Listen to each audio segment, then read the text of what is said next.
Let me tell you a little bit about my personal journey to Silicon Valley from India 22 years ago. Growing up in India, like many of you, I got my first telephone when I was 12.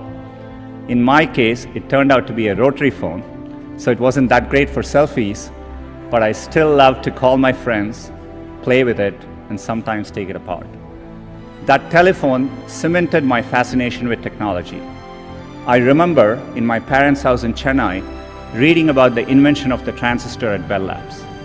Of course, that initial invention helped found what became known as Silicon Valley, and out of that came companies like Fairchild Semiconductor and Intel, and all the computers and software that we all use today. You can draw a direct line from that invention to the technology that powers your Twitter feed or your WeChat messages today. A lot of times when I was younger, people would say, this person didn't get into this college or something, and that's the end of the road. I mean, life is so different from that. And so I think it's important to, keep your hopes, keep your dreams, and try to follow them. And I think most of how life plays out is up to you, not up to what happens outside of you. And I think it's important to keep that in mind and take the long-term view.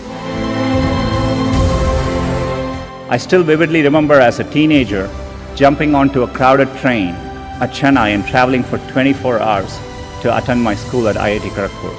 And that opportunity changed the course of my life. You want to aim high enough that you fail, a few times. I think that's the natural part of the process. In fact, Larry used to say, if you work on really difficult things, you're better off because you have no competition. Others aren't working on that difficult a problem. And even if you fail, you end up doing something great in the process.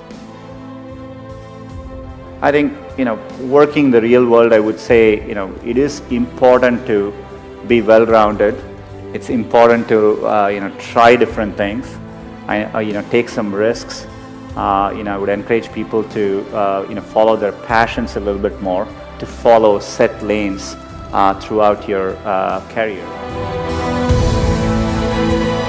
Getting into an elite institution doesn't guarantee success. It matters a lot, but it doesn't guarantee success. And I think it's important to keep that perspective in life. And life is a long road, and so you want to take it at the right pace and enjoy what you're doing. I know how much hard work it takes to pursue your dream of building a business. The long hours, time away from family, the ideas are brilliant that just don't seem to catch on. I remember reading about that and thinking, it's the idea that matters. It didn't matter where you come from or what your background is. One revolutionary idea, one brilliant invention can unleash other entrepreneurs to revolutionize industries in ways you could never predict.